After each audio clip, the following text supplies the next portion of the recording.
Tupac Shakur did not lie on Biggie, and Tupac Shakur was not the reason why Biggie was killed in Los Angeles. There's a lot of misinformation being passed around, but these are the facts. Let's get into some of the straight game. Life is like cards. It's not what you dealt, but how you play it.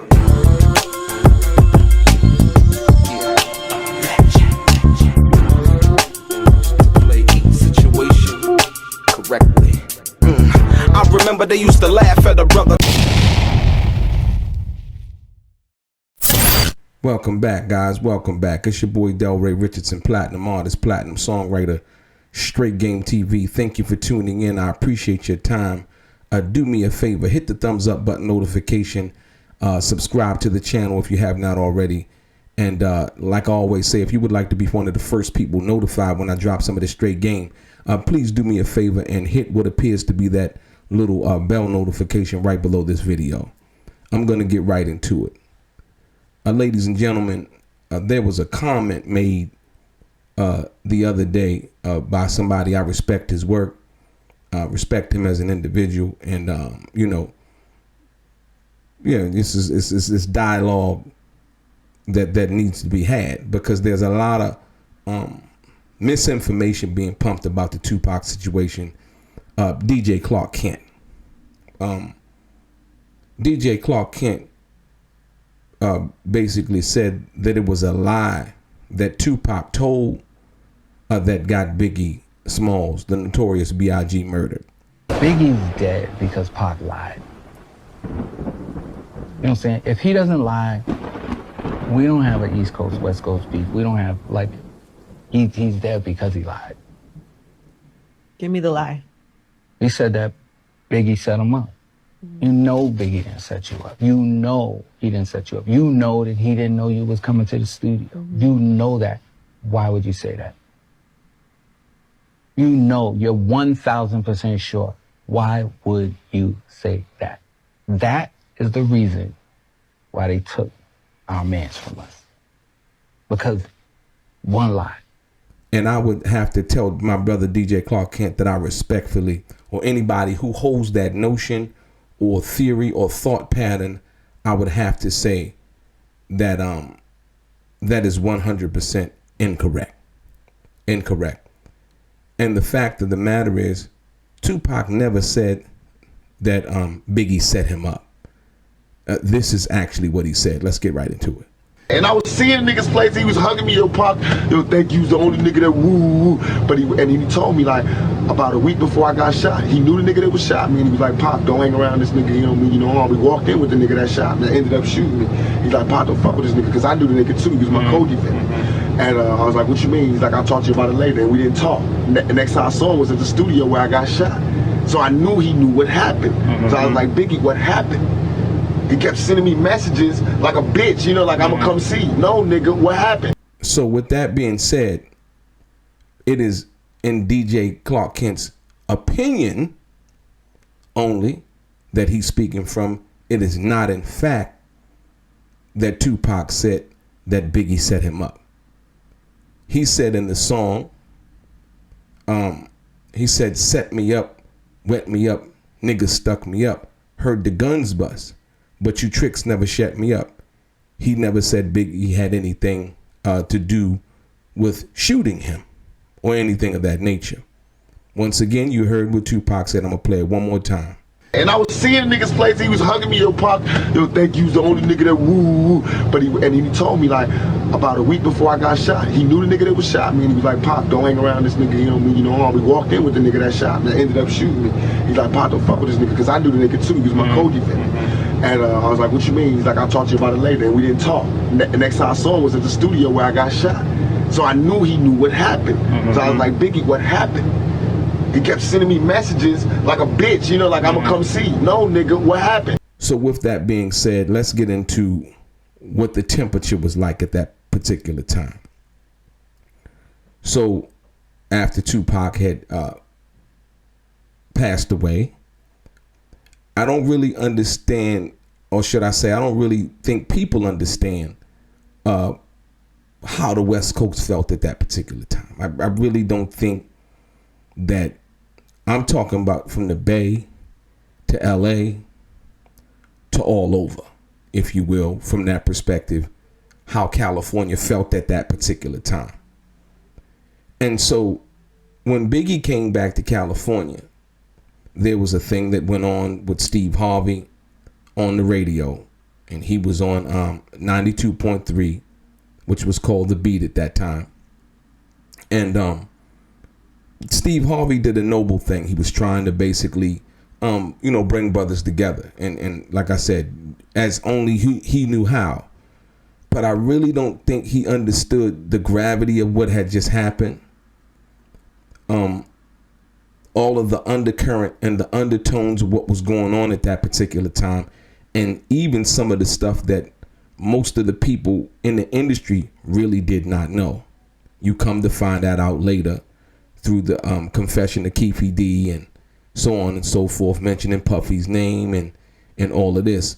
So a lot of the players, or should I say street dudes, who understood and who was close to the situation, meaning the Death Row situation, meaning the Bad Boy situation, kind of knew what was going on from the perspective, even at the Peterson Automotive Museum, right? Keefe D said that in a transcript and all of that stuff, that he was there. They were there. You understand what I'm saying? And so, he said that Puffy told them, that the feds was on him and the police was on him and so on and so forth. So now, when you take that into consideration, there was a lot of things going on that the public did not know about. Right? And so then you have, the Death Row situation and the brothers that was over there, and that they were loyal to Suge and his plight and Death Row and what they had going on at that particular time. Like I said, once again, when Tupac died, it was like an earthquake all over again, just like when he got out of jail. The cats on the on the West Coast love Tupac like the cats on the East Coast love Biggie. I love Biggie. I love his music. I met him one time before I really didn't know who he was, with Tupac at Bowie State University. Seemed like a cool brother, man. And so I feel bad about both situations, but I'm just explaining to you what was going on at that particular time. And to the brother DJ Clark Kent. So now, when you understand that, when Biggie came out here and Biggie went up to the radio station, and he rapped Long Kiss Goodnight.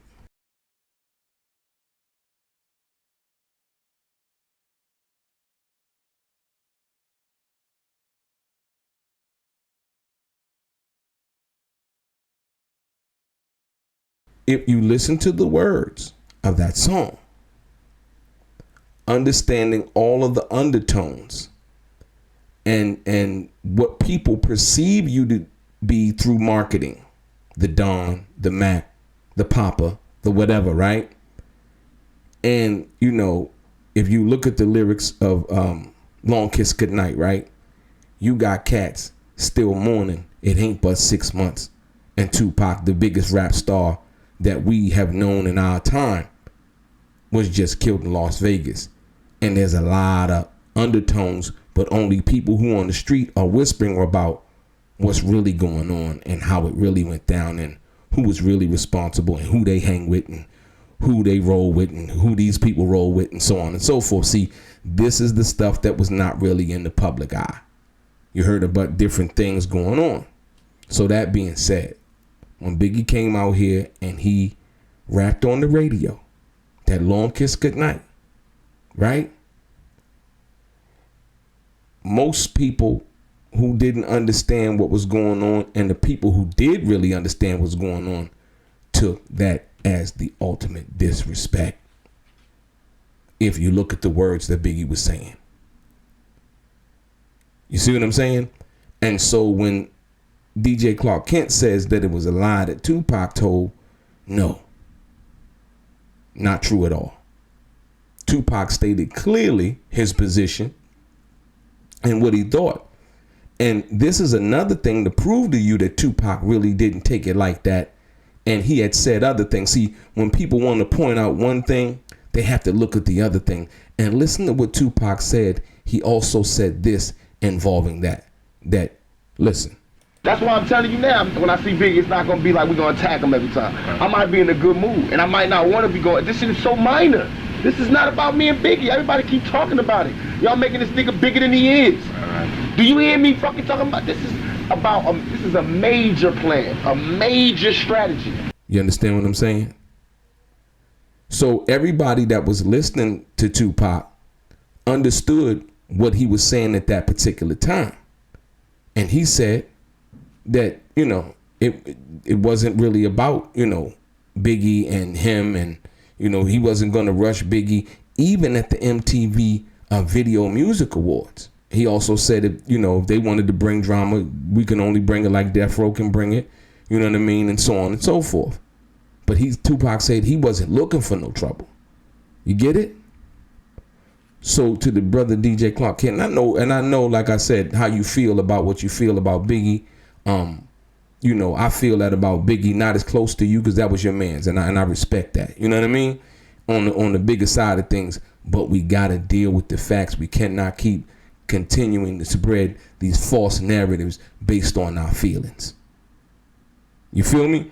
And so, therefore, it was up to Biggie and Tupac to end what was their feud at that particular time. But I'm saying to you that these are the facts based on what Tupac actually said. It was not a lie in what he said. He said that he was mad at Biggie because he felt like Biggie had told him something, and then when he asked Biggie again, he didn't tell him. What's going on, Biggie? Right? And for whatever reason Biggie didn't tell him was up to Biggie. You know, it might have been pressure on him. You understand what I'm saying? And so on and so forth. But at the end of the day, Tupac did not lie. He basically said what he felt from his and Biggie's relationship and how he had looked out for Biggie like no other. I put more rappers on than they did. I gave Biggie his first shows. I was the one I was that bridge that niggas used to walk on to get over here. I explained it. I'm the one that told you. I'm why all these niggas run around with a gangbanger on their payroll now. You understand what I'm saying? So from that perspective, you know, just to clear up the false narrative that is just being carried over and over and over, you know, Biggie died because Tupac lied is not true. 100% not true. These are the facts. These are the words that were spoken from that particular perspective. You know, anybody else that, you know, like I say, in a healthy dialogue, anybody else got a narrative that they want to put up, you can put it up, but let it be factual. Let it be based on, you know, documentation, audio presentation, and so on and so forth, not off of mere speculation and innuendo and a person feeling some kind of way about something, because I do understand that part too, right? But you definitely want your credibility to be upheld by what you're saying, right? And once again, this is the reason why he was mad. And I told you that when Biggie came out here and rapped a long kiss goodnight, that was the thing. Because it happened that weekend. That week that they were out here. Your boy DELRAY, straight gang.